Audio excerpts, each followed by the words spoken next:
UKLO 1 year masters. No IELTS required up to 5 years visa. High visa success rate. Hello guys, welcome to hit TV. Present మనతో ఉన్నారు senior journalist and director ఇమ్మంది రామారావు గారు. Sir నమస్తే sir. నమస్తే sir. Sir, మొన్న ఏదైతే వేణుస్వామి గారు వాళ్ళ దంపతులు ఇద్దరు ఒక వీడియో అనేది రిలీజ్ చేయడం జరిగింది. మా మీద TV5 మూర్తి ఒక జర్నలిస్ట్ మా మీద లేనిపోని ఆరోపణలు చేస్తున్నారు, మేము సూసైడ్ చేసుకోబోతున్నాం. అండ్ ఇంకోటి ఏంటంటే వాళ్ళు ఒక ప్రూఫ్ చూపించారు. మురళి అనే వ్యక్తి అనుచరుడితో మాకు 5 కోట్లు అని డిమాండ్ చేశారు. ఇద్దరు ఒక కాన్వర్సేషన్, ఒక ఆడియో టేప్ అనేది బయటకు వచ్చింది. సో ఇది ఎలా చూడొచ్చు అంటారు? ఇది కేవలం బ్లాక్మెయిలింగ్ అండి.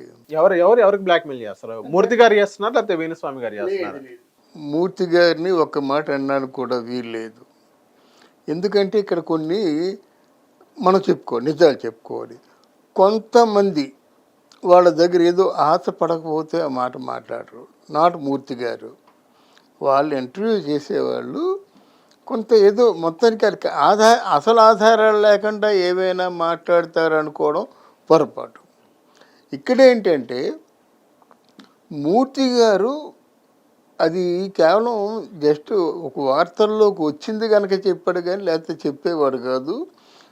ఆ వార్త చెప్పే స్థాయి కాదు. ఆయనంతా నేషనల్, ఇంటర్నేషనల్, ఏదో ఆంధ్రదేశం ఇవన్నీ ఉంటాయన్నమాట. ఆయన నాకు తెలిసినంతవరకు నాకు బాగా తెలుసు మూర్తి గారు. అంటే నేను గౌరవించే జర్నలిస్టులో వన్ ఆఫ్ ద జర్నలిస్ట్ ఆయన మూర్తి గారు అన్నమాట. ఎందుకంటే ఆయనకి ఇంకా డెడికేషన్ ఉంది. ఆయన లైఫ్ స్టైల్ అబ్జర్వ్ చేస్తే డెడికేషన్ ఉంది. కాదంటే తన ఛానల్ పైకి రావాలన్నటువంటి క్యూరియాసిటీతో కొన్ని పనులు చేస్తాడు. అది ఎవరన్నా కాదన్నా నగ్న సత్యం. ఏ జర్నలిస్ట్ అయినా, ఏ వర్కర్ అయినా చేసే పని అదే కదా. మొక్కగా ఉన్న తన ఛానల్ ఒక వృక్షంగా మారాలని కోరుకోవడంలో తప్పు లేదు. ఇంకా ఆయన గురించి మాట్లాడాలంటే అంతే. ఎందుకంటే నిజాన్ని నిర్భయంగా చెప్పాడు. మేము ఆత్మహత్య చేసుకుంటాము అనేవాడు ఎవడు ఆత్మహత్య చేసుకోడు. ఆత్మహత్య చేసుకుంటాము, ముందు ప్రెస్ రిలీజ్ చేస్తున్నాము, ప్రెస్ నోట్ రాస్తున్నాము అనేవాళ్ళు ఎవ్వరూ ఈ ప్రపంచంలో ఆత్మహత్య చేసుకోరు. సాదాసీదాగా ఉంటారు. కడుపు మండి అంటే ఎవరికి ఇప్పుడు కూడా శివప్రసాద్ అందరికీ చెప్పి ఆత్మహత్య చేసుకున్నాడా? ఆయనకి ఏమిటి లోటు అంటే ఆ వేదన మాట. వేదన అంటే ఇది దొంగ వేదన, దొంగ ఏడుపు, నక్కజిత్తుల ఏడుపు మాట. వేదన అంటే అది. ఇంట్లోకి వచ్చాడు, చక్క తలుపులు తీసుకున్నాడు, ఉరి తీసేసుకున్నాడు, అయిపోయింది. అంత దేర్ ఆర్ ది మ్యాటర్. పౌరుషం అంటే అలాగ ఉండాలి, నిజాయితీ అంటే అలాగ ఉండాలి. అంటే ఆయన ఉరి వేసుకోవడం నేను సమర్థించను, కానీ ఆ పౌరుషానికి జోహారు. కొంతమంది వీరులు కానీ, కొంతమంది నిజాయితీ పరులు కానీ అదే చేస్తారు. కానీ నువ్వు మందిని మోసం చేసుకొని ఎదిగిన వాడివి, అర్థమైందా? ఒక పక్క జ్యోతిష్యుడు అని చెప్తారు, ఒక పక్కేమో తాంత్రికుడు అని చెప్తారు, ఒక పక్కేమో పెద్ద ఫైర్వీదార్ అని చెప్తాడు, ఒక పక్కేమో రాజకీయ రాజగురువుగా తనకు తాను ప్రకటించుకుంటాడు. ఇన్ని చేసిన వాడికి చిత్తశుద్ధి లేకుండా ధనార్జనే ముఖ్యం అనుకుంటున్న వ్యక్తి ఆయనకి మాట్లాడే అర్హత లేదు. ఆయన్ని చాలామంది చాలా రకాలుగా తిట్టారు. నేను కూడా తిట్టా. ఎందుకంటే ఆయన చేసిన పనులు నచ్చక. ఆయన ఒక చేత్తో మాంసాన్ని, ఒక చేత్తో మద్యాన్ని, రెండింటినీ సేవిస్తూ ఇంకా జ్యోతిష్యం చెప్తాడండి. జ్యోతిష్యం అంటే ఇట్ ఈజ్ నథింగ్ బట్ వాక్కు శుద్ధి. వాక్కు శుద్ధి మీకు ఎలా వస్తుంది? మీరు వేసుకున్న చొక్కాలు బట్టి, లేకపోతే మెడలో ఉన్నటువంటి రుద్రాక్షలు బట్టి రాదు. అనుకుంటారు రుద్రాక్ష ఇప్పుడు కనికరిస్తుంది, మీ తాలూకు అకుంఠిత దీక్షని బట్టి కనికరిస్తుంది, రాదు. మరి నువ్వేం చేస్తున్నావు? You are telling only face reading అంటారన్నమాట. అదే చేస్తున్నావు. సార్, ఇప్పుడు వాళ్ళిద్దరు వేణుస్వామి గారు ఏమంటున్నారంటే మూర్తి గారు నన్ను కావాలని టార్గెటెడ్గా మాట్లాడుతున్నారు అన్నట్టు వేణుస్వామి గారు అంటున్నారు. ఈవెన్ మూర్తి గారు ఎందుకో టార్గెటెడ్గా వాళ్ళ మీదే పదే ఇందులో ఆంధ్ర రాష్ట్రంలో చాలా సమస్యలు ఉన్నాయి, దాని గురించి మాట్లాడకుండా ఈవెన్ వేణుస్వామి గారి గురించి ఎందుకు మాట్లాడడం జరిగింది? వేణుస్వామి గారి ప్రస్తావన ముందు బయటకు వచ్చిందండి. వేణుస్వామి గారి ప్రస్తావన బయటకు వచ్చింది. ఏ వేణుస్వామి గారు ఎంతెంత తీసుకున్నారో, డబ్బిచ్చి ఎంత మోసపోయారో, ఎలా వాళ్ళు ఆర్థికంగా పతనం అయిపోతారో తెలిసింది. తర్వాత వేణుస్వామి ఈ ఛానల్లో చెప్పడం కూడా సభ్యతగా ఉండదు, కానీ దిగంబరంగా స్త్రీలను ఉంచి ఏదో మంత్రం చెప్తారట. ఏ శాస్త్రంలో కూడా మహిళను దిగంబరంగా ఉంచి మంత్రం చెప్పడం అన్నది లేదు. తాంత్రిక శాస్త్రం అంటే ఇలా ఉండలేడు. మంత్రశాస్త్రం కానీ తాంత్రిక శాస్త్రం కానీ ఈ పద్ధతిలో ఉండలేడు. ఆయన ఏంటంటే ఆయన పక్కన ఆయన ఆవహించిన శక్తులు పట్టి పీడించేస్తాయన్నమాట. అప్పుడు ఇంత పనస పండులా ఎందుకు ఉంటాడు వాడు? పూర్తిగా బక్క చిక్కిపోయి గంజాయి పీల్చుకొని మత్తులో మునిగిపోయి ఏదో విధంగా తనను తాను మైమర్చిపోయేలా ఉంటాడన్నమాట.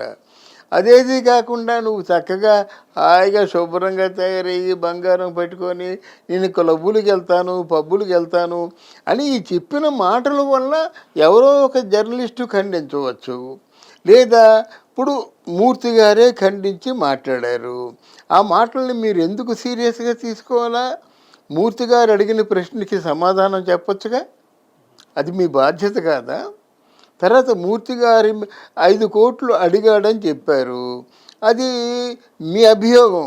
అలా చెప్పినట్టయితే మొత్తం నడి రోడ్లో ఊరి తీసుకుంటా ఉన్నాడు ఆయన తాలూకు ఛాలెంజ్. మీరు చెప్పొచ్చు కదా. ఏదో ఆడియో రికార్డింగ్ చూపించారండి, ఆడియోలో 2 మనుషులు మాట్లాడుకుంటున్నారు, అందులో మూర్తి గారి ప్రస్తావన ఎక్కడ ఉంది?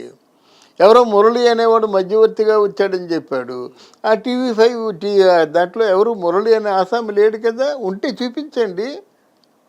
ఆత్మహత్య చేసుకోవడం ఎందుకు? తిన్నగా ఛానల్కి వచ్చేసి ఇంకో ఛానల్కి, ఇప్పుడు అక్కడికే కాదు ఇంకో ఛానల్కి వచ్చేసి ఇలా మూర్తి గారు నన్ను ఇలా టార్గెట్ పెట్టారు, ఇదిగో ఈ ఆసామి నన్ను 5 కోట్లు అడిగాడు అని చెప్పేసి అంచేత నిరూపించవచ్చు కదా. ఇకపోయినట్టయితే ఆయన భార్య అన్న మాటలు కూడా చాలా పరమ పచ్చి అబద్ధాలు ఆడింది మాట. ఆవిడెంత ఘోరమైన అబద్ధాలు ఆడిందంటే, వీణకు తీగ తెగిపోతున్న రోజుల్లో ఆ వీణ అనే వాద్యాన్ని బ్రతికించడం కోసం నేను వీణ పట్టుకున్నానని చెప్పింది. ఎంత పెద్ద ఘోరమైన అభియోగం అంటే అసలు వీణలో ఆద్యులు ఎవరైనా తెలుసా ఇవిడికి? తెలిస్తే మాట్లాడుద్దా? నువ్వు ఆఫ్టర్ ఆల్ ఏ కిడ్, నువ్వు వీణా వాణి చెప్పడానికి నువ్వు అనుకోవాలి, కానీ ఎవరు ఈ దేశంలో ఎవరికి నీ పేరు తెలీదు. ఏమని శంకర శాస్త్రి గారు పెద్ద వీణా వాద్య నిపుణుడు, రవిశంకర్, బాలచందర్, చిట్టిబాబు, గాయత్రి అంటే అశ్వత్థామ కూతురు, ఇలాంటి వాళ్ళు. చిట్టిబాబు మామూలుగా వీణ మీద మాట్లాడిస్తాడు. రవిశంకర్, బాలచందర్ పెద్ద వీణావాద్య నిపుణుడు అన్నమాట. వాళ్ళు ఎవరి పేరు ఎత్తకుండా నీకు నువ్వే దీన్ని ఏదో సమృద్ధి చేస్తున్నట్టుగా సంరక్షిస్తున్నట్టుగా చెప్పుకుంటే ఎంత అబద్ధం. వాణి మాటలు ఎంతైతే అబద్ధమో ఆయన మాటలు కూడా అంతే అబద్ధం. ఈ ఆత్మహత్య చేసుకుంటానన్నటువంటి ఒక అలజడి సృష్టించడం ఒక బ్లాక్మెయిల్ మాట. తర్వాత ఆయనేమో బ్రాహ్మణ సంఘాలన్నీ ఒకటి అవ్వాలని చెప్పారు. నిన్న బ్రాహ్మణ సంఘాలకి అధినాయకులు కొంతమంది TV5లో మాట్లాడారు. ఏమండి, బ్రాహ్మణ కుటుంబంలో అంటే వంశంలో ఆ కులంలో తప్ప పుట్టాడండి, వాడి మీద ఏ యాక్షన్ తీసుకోండి, అవసరమైన సలహాలు మేము ఇస్తాము, అవసరమైతే మీకు ఒత్తాసుగా మేము వస్తామన్నారు. ఇంకా బ్రాహ్మణ కుటుంబాలతో పనే ఉంది నీకు? లేదు. నువ్వు ఆత్మహత్య చేసుకున్నావు, ఎవరిని బ్లాక్మెయిల్ చేయడానికి ఆత్మహత్య చేసుకున్నావు అంటే ఆయన జడిపించడానికి అన్నమాట. లాస్ట్ రిసర్చ్ ఏదైనా ఉందంటే నువ్వు మనల్ని టార్గెట్ చేసినట్టయితే, ఇది కొనసాగించినట్టయితే ఆత్మహత్య చేసుకుంటామని చివరికి వచ్చేసారన్నమాట వాళ్ళు. చివరికి వచ్చేసారంటే ఇంకేమిటి? తప్పనిసరిగా ఆయన్ని బెదిరించడం. ఆయన బెదరటం లేదు. నువ్వు ఆత్మహత్య చేసుకున్నావు, నాతో చేసుకోవడం ఎందుకు? నిన్ను ఆత్మహత్య చేసుకొని చెప్పడం లేదే, నీ మీద ఉన్న ఆరోపణలు నిరూపించమని చెప్తున్నాను. I'm not demanding.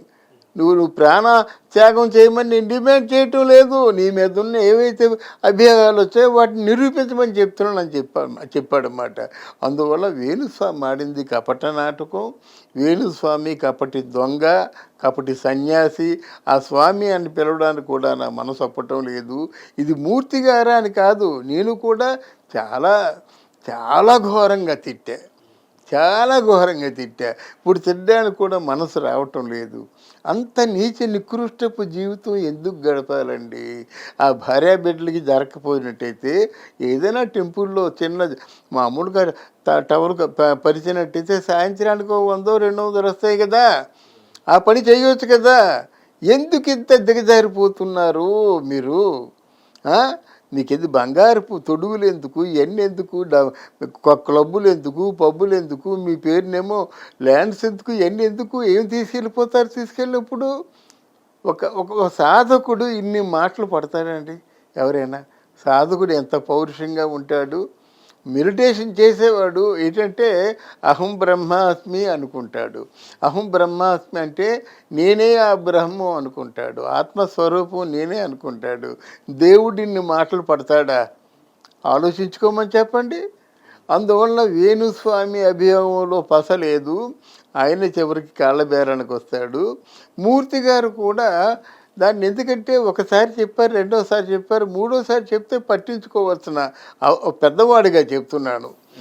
ఎవరైనా ఇది సరైన మార్గం కాదని చెప్పారు, వెళ్ళలేదు. 2 సార్లు చెప్పారు, 3 సార్లు చెప్పారు.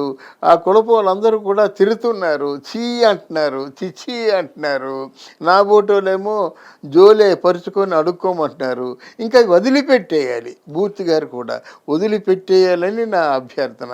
అని బోర్డంత భవిష్యత్తు ఉందండి మూర్తి గారికి.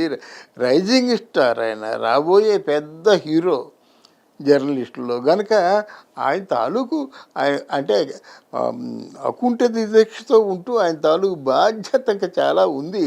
దాన్ని చూసుకోమని నేను మనవి చేస్తున్నాను. Thank you sir. Thank you అమ్మా. హిట్ టీవీ యాప్ ని డౌన్లోడ్ చేసుకోండి. ఇందులో short news, live news, entertainment movies అన్ని అవైలబుల్ గా ఉన్నాయి. Please download hit TV app. Hit TV app hit TV యాప్ని ఫ్రీగా డౌన్లోడ్ చేసుకోండి.